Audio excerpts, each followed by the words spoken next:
관객석은 관객들이 무대를 바라보는 자리이기도 합니다만 그보다 먼저 무대를 만들기 위한 사람들의 시선이 머무는 곳입니다. 바로 연출가 및 사업자 분들인데요. 공연 기획에서부터 무대 위 조명 하나, 또 동선 하나, 소품 하나까지 세심하게 바라보며 끊임없이 질문하고 또 고민을 하죠. 그래서 오늘 이 자리에서 더 나은 무대를 위해 우리가 가장 먼저 고민하고 질문해야 할 것이 무엇인지 이야기를 나눠보려고 합니다. 평등한 무대, 기울어진 무대를 바로 세우는 사람들, 저는 진행을 맡은 김일중입니다. 그리고 함께 이야기 나눠주실 이산 강사님 자리하셨습니다. 안녕하세요. 안녕하세요. 이산입니다. 강사님, 이 공연 예술 현장에서 사업자나 제작자분들이 종종 인지하지 못한 채 성역할 고정관념을 강화하는 그런 사례가 있을까요? 있습니다. 예를 들면 큰 규모의 작품일수록 남성 연출가를 고용해야 한다는 고정관념이 있어요. 이것은 이제 성별에 따라서 창작 역량이나 조금 더 큰 프로덕션을 운영하는 리더십에 차이가 있다라는 고정관념에서 비롯된 것입니다. 네. 또 제작 현장에서 여성 연출자나 스태프, 출연자에게 필요 이상으로 업무 외적인 소통을 하려고 하거나 부드러운 말투나 웃는 표정을 좀 더 요구하는 경우도 있습니다. 또 외모를 평가하는 경우도 종종 있고요. 네. 서로 다른 역할을 맡은 사람들이 지속적으로 소통하면서 협업하는 공연 예술 현장이기 때문에 성별에 따라서 태도에 대한 평가가 다르다면 아무래도 일을 하는 데 있어서 지장이 생길 수밖에 없습니다. 또 현장에서 남성 종사자 비율이 높은 조명, 음향, 무대 제작 등은 조금 더 전문성이 높은 분야로 평가를 하고, 상대적으로 여성 종사자가 많은 의상, 분장, 홍보 등의 영역은 마치 그다지 전문성이 필요 없는 영역인 것처럼 바라보는 시선도 있고요. 여기에도 변화가 필요하다고 봅니다. 공연예술계의 사업자와 예술지원 관계자는 이런 현실을 개선하는 데 큰 영향력을 미칠 수 있어요.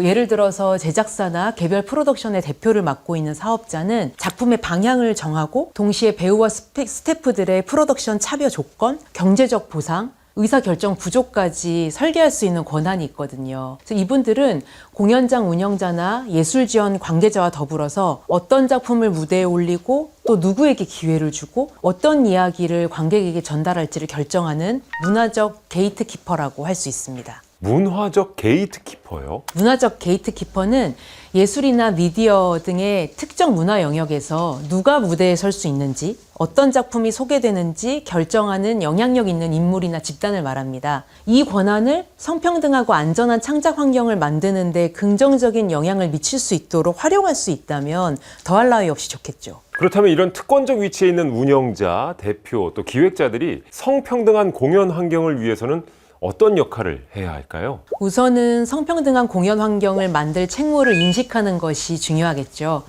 근로계약을 맺고 노무를 제공받는 모든 사업주는 법적으로 근로자의 신체적, 심리적 안전에 대한 안전 배려 의무를 지고 있습니다. 성차별과 성희롱이 쉽게 발생하는 일터는 심리적으로 안전한 일터라고 볼 수가 없어요. 공연예술 프로덕션의 계약 형태가 근로계약이 아니라고 해서 이러한 의무를 피할 수 있는 것은 아닙니다. 성평등한 공연 환경을 만들고자 하는 의지를 발휘한다면 그 변화의 파장이 매우 클 수밖에 없겠죠. 예를 들어 공연장이나 제작사에서 직원 채용부터 제작진과 출연진 구성까지 성비를 고려할 수 있습니다. 그리고 직장 내 성희롱 방지 지침에 준하는 프로덕션의 개별적인 지침을 마련하면 이 프로덕션에 참여하는 공연 예술인들의 안전을 보장할 수 있겠습니다. 또 공연장에서 상연작을 공모로 선발하는 경우도 있습니다. 이럴 때 성인지 감수성을 바탕으로 심의를 해서 작품의 주제와 창작진의 구성에서 다양성이 확보될 수 있도록 노력할 수 있습니다. 성평등은 지속 가능한 창작 생태계를 위한 필수적인 조건입니다. 더 나아가서 성인지 관점을 바탕으로 한 예술 정책이 마련되고 이 정책이 공연 예술계 사업자의 실천과 만나면 기울어진 무대가 수평을 향해 움직일 수 있을 것이라 믿습니다. 강사님 말씀처럼 성평등한 공연 환경을 만드는 것, 그 어느 때보다도 중요한 일인 것 같습니다. 자, 이번에는 공연 예술 현장에서 성인지 감수성이 왜 중요한가에 대해 조금 더 깊이 들어가 보도록 하겠습니다. 특히 예술 분야는 이 표현의 자유를 성인지 감수성과의 균형이 어떻게 가능할지 궁금해지는데요. 공연 예술 현장에서 성인지 감수성이 특히 강조되는 이유와 예술적 자유와의 균형을 어떻게 이해하면 좋을지 강사님께서 좀 말씀해 주시죠. 공연 예술 현장에서 성인지 감수성이 가장 중요하게 강조되는 이유는 직장 내 성희롱 방지 제도가 근로계약을 중심으로 구성되어 있기 때문입니다. 그래서 근로계약과는 다른 형태의 계약을 맺는 예술인들이 이 직장 내 성희롱 방지 제도의 공백을 사실 개인적으로 감당해내고 있습니다. 대부분의 예술인이 프리랜서로 활동하면서 용역 계약을 맺거나 짧게는 한두 달, 길어도 1년 미만인 프로젝트에서 계약을 해서 예술 활동을 하는데요. 이 성희롱 성폭력이 발생할 경우에 사업자가 피해자 보호 조치를 하고 사건을 조사하고 또 가해자에 대한 조치를 하는 이 제도가 시간이 많이 걸리거든요.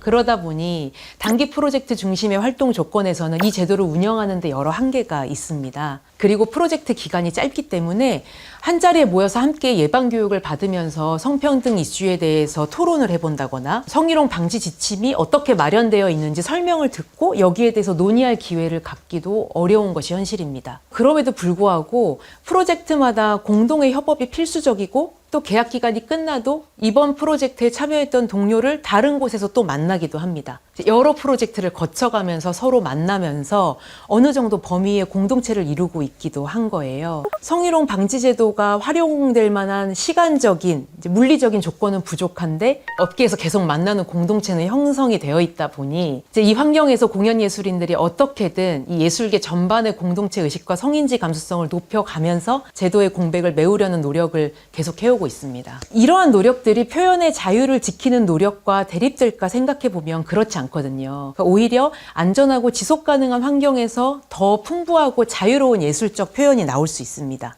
예술가 개인이 타인의 성적 자기결정권을 침해하는 언행을 했을 때 이것을 표현의 자유로 용인한다면 오히려 예술계 전반의 표현의 자유는 위축된다고 볼 수 있습니다. 변화해야 될 성별 고정관념이나 가부장적인 규범을 오히려 당연한 것으로 생각하면서 작품에 그대로 담는다면 이 예술의 상상의 힘은 놓쳐버리게 되는 것입니다.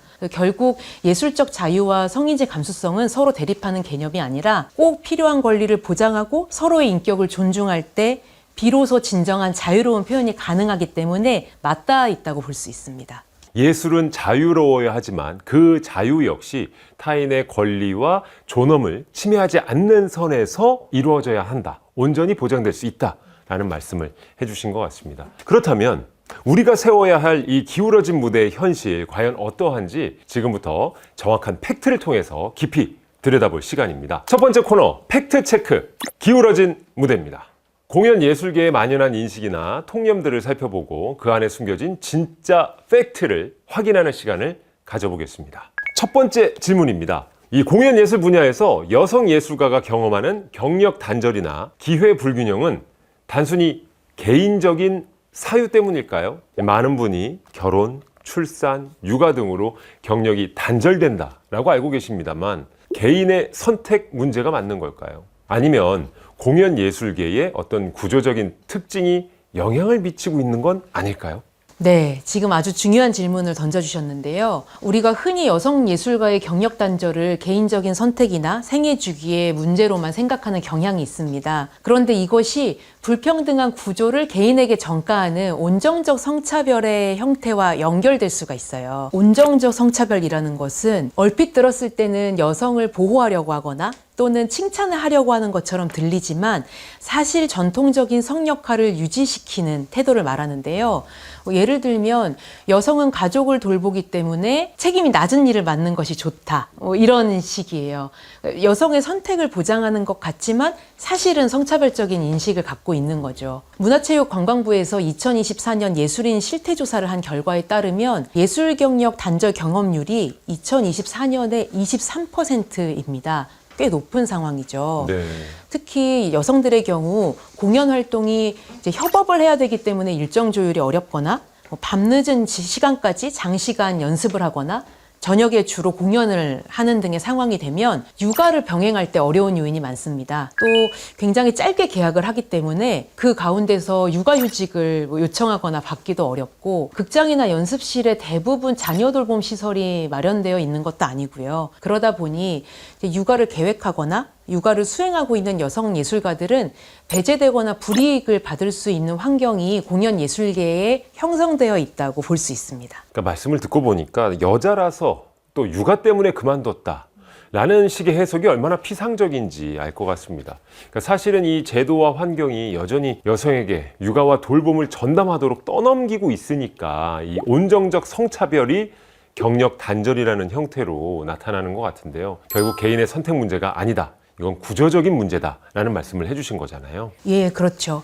2023년에 한국여성정책연구원이 자료를 발표했는데요. 그 자료에 따르면 여성 고용률이 한국에서 지난 20년간 OECD 하위권을 벗어난 적이 없습니다. 네. 예. 특히 육아로 인한 경력 단절은 단순히 개인의 선택이라고 볼 수는 없고요. 이 돌봄을 여성에게 집중시키는 사회적 구조와 제도의 결과라고 볼 수 있습니다. 공연예술 분야도 역시 이러한 환경에서 자유롭지 않은 것이죠. 자, 이번에는 두 번째 질문입니다. 이번에는 창작자 이야기를 해볼 텐데요. 우리 공연 예술 현장에서 여성 창작자, 즉 작가, 연출, 안무가들의 활동은 남성과 비교했을 때 어떤 차이가 있을까요? 그리고 단순한 숫자 비율 문제를 넘어서 여성 창작자들이 겪는 현실은 어떤 모습인지 궁금한데요. 이 질문 역시 우리가 주목해야 할 질문인데요. 안타깝게도 공연예술 조사에서는 창작 스태프의 성별 비율을 상세하게 제시하는 경우가 드뭅니다. 그래서 간접적인 자료나 현장의 경험을 통해서 유추해 볼 수 있는데요.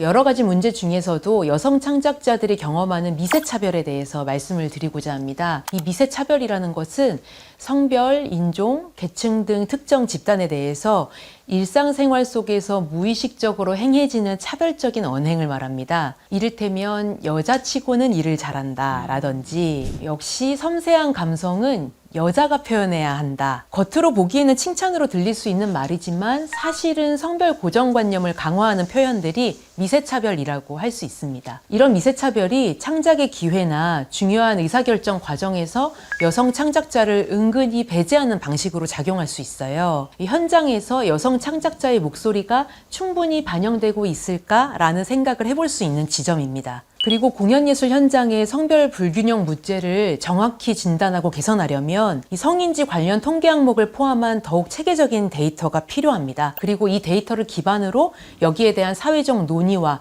요구가 지속적으로 이루어질 필요가 있습니다. 이 미세차별이라는 표현을 들으니까 확실히 와닿는 것 같습니다. 알아차리기 어렵기에 더욱 심각하게 사람을 위축시킬 수 있다라는 생각이 드네요. 자, 이제 세 번째 마지막 질문입니다. 공연예술 현장에서 성인지 감수성 교육의 효과는 과연 뚜렷할까요? 자, 그러니까 이런 교육이 형식적으로 그치는 것은 아닌가 하는 우려의 시선도 당연히 존재하겠죠. 중요한 질문이라고 생각합니다. 과연 교육이 사람의 인식을 얼마나 바꿀 수 있을까 하는 회의적인 시각이 있을 수 있어요. 저는 성인지 감수성 교육의 효과가 개인의 인식 변화를 넘어서 건강한 공동체를 만들어가는 과정이라는 점을 강조하고 싶습니다. 이 교육을 통해서 단순히 지식을 습득하는 것만이 아니라 타인의 관점에서 상황을 인지하고 공감하는 능력을 키울 수 있습니다. 공연예술 분야의 경우에 관리자나 제작자분들이 이런 교육을 통해서 성희롱 성폭력 문제에 대해서 예방 의무와 피해자를 보호하는 책임감을 더욱 확고히 가지실 수 있을 거라고 믿습니다. 개인의 행동이 변화하는 것도 저는 반복적인 교육을 통해 가능하다고 보고요. 궁극적으로는 안전하고 평등한 작업 환경을 구축하는 데 필수적인 역량을 키울 수 있습니다. 현장의 예술 지원 관계자분들 역시 성인지 감수성을 향상시킬 수 있고 그 변화도 현장에 큰 영향을 미칠 수 있다고 봅니다. 강사님의 명쾌한 설명을 들으니까 우리가 직면한 현실이 더욱 명확하게 다가오는 것 같습니다. 하지만 동시에 성인지 감수성 교육이 이러한 문제 해결에 긍정적인 효과를 가져올 수 있다는 희망도 보게 됐습니다. 결국 인식의 변화가 가장 중요한 첫걸음이라는 깨달음이 드네요. 두 번째 코너, 무대를 변화시키는 작은 시선, 성인지 감수성 Q&A 시간입니다. 공연 예술 현장에서 자주 듣게 되는 질문들을 바탕으로 실제적인 고민과 해법을 우리 강사님과 함께 찾아보도록 하겠습니다. 연출 과정에서 여성다운 말투로 해라, 남자니까 더 거칠게 행동해봐 처럼 성별 고정관념을 전제로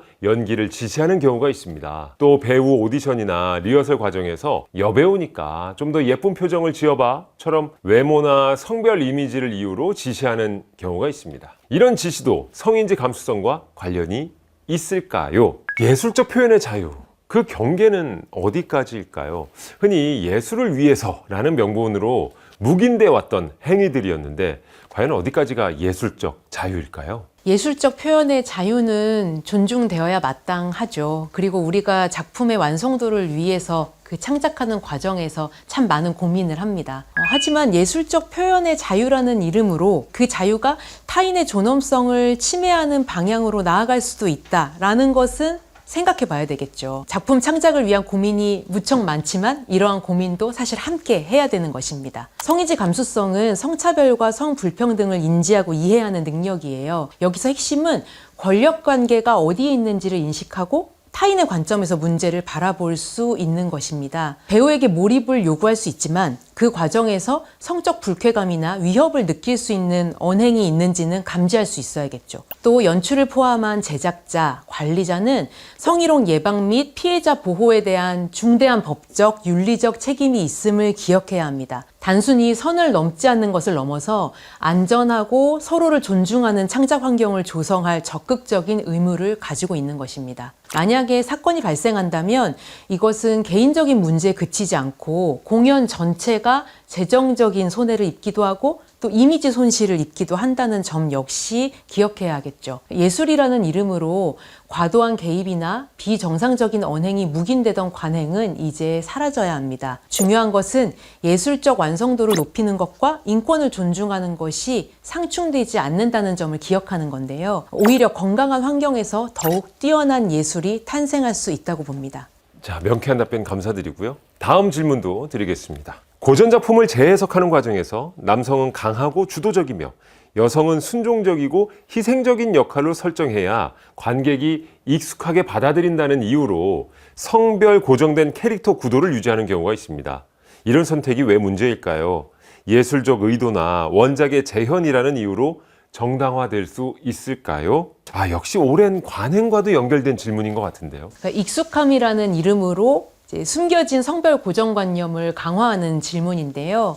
고정된 역할 이미지를 요구하는 것은 예술적 다양성도 제하다고요. 배우의 연기 스펙트럼도 더 폭 좁게 만들 수가 있습니다. 예를 들어서 어떤 작품의 캐릭터가 여성스러운 몸짓이나 남성다운 강인함을 요구한다라고 했을 때 왜 굳이 여성스럽다, 남성답다라는 특정 성별의 가두는 표현을 사용하게 될까요? 성인지 감수성은 이러한 고정된 틀에서 벗어나서 개개인의 역량과 잠재력을 보다 더 풍요롭게 발휘할 수 있는 환경과 연관이 됩니다. 캐스팅을 할 때도 배우의 연기 스펙트럼과 캐릭터 해석 능력을 최우선으로 고려하면 좋겠죠. 이렇게 성별 고정관념을 넘어서는 유연한 접근이 더 풍부하고 깊이 있는 예술을 만들어낼 수 있습니다. 이러한 시도들은 관객에게 더 신선하고 깊은 감동을 선사할 수 있을 거예요. 흥행이라는 이유로 오래된 관행을 계속 답습하다 보면 예술을 발전시키는 데는 오히려 걸림돌이 될 수 있지 않을까 함께 고민해 봤으면 좋겠습니다. 이러한 인식의 전환이 공연계 전체의 발전과 예술적 가치를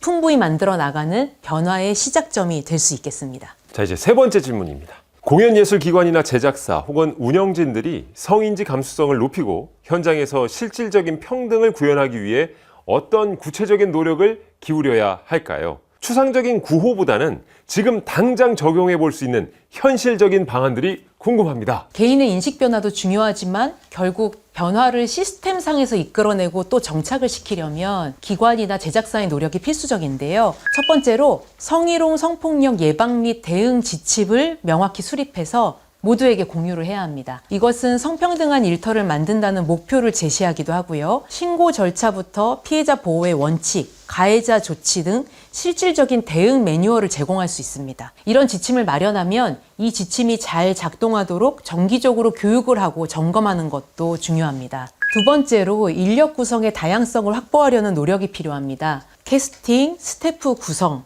이런 부분에 있어서 주요 의사결정 구조에 참여하는 사람들이 좀 더 다양한 배경을 가지면서 참여할 수 있도록 하면 좋은데요. 채용 과정에서 그 절차에 있어서 투명성을 높일 뿐만 아니라 이제 그 과정에서 성별 다양성도 함께 고려하면 좋겠습니다. 단순히 성별 비율을 맞추는 숫자 채우기가 아니라 이 다양한 관점이 의사결정에 반영되는 환경을 만드는 것이 핵심입니다. 세 번째로 업무 환경에 맞는 성인지 감수성 교육을 제공할 수 있다면 더욱 좋겠습니다. 특히 제작자나 관리자들은 공통으로 모두가 수강하는 예방교육과 더불어서 내가 가진 권한과 책임이 현장에 어떤 영향력을 미칠 수 있는지 알 수 있는 사례 분석이나 토론이 같이 있는 교육을 받으면 더욱 좋겠죠. 이것이 성희롱이 발생했을 때 프로덕션이 입게 되는 손실을 최소화하는 데 도움이 되고요.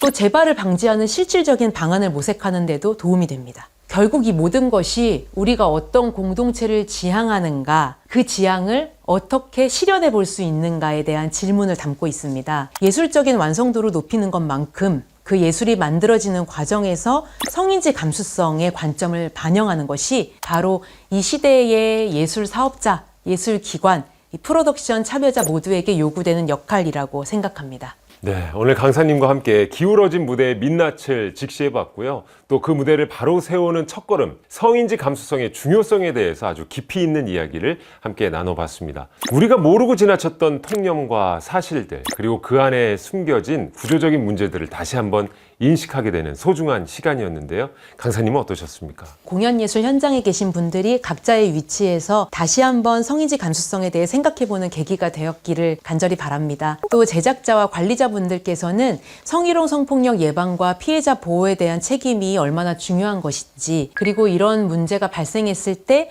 공연 전체가 있게 되는 어려움이 무엇이고 내가 그 어려움을 어떻게 예방할 수 있을지 함께 인식해보는 시간이었으면 합니다. 성인지 감수성이라는 관점이 우리 사회를 더 평등하게 만들고 또 공연 예술계를 더 건강하고 풍요롭게 만들 수 있는 역량이라고 생각해 주시면 좋겠습니다. 평등한 무대, 기울어진 무대를 바로 세우는 사람들 1부, 오늘 귀한 통찰을 나눠주신 강사님께 다시 한번 감사드리겠습니다. 고맙습니다. 감사합니다.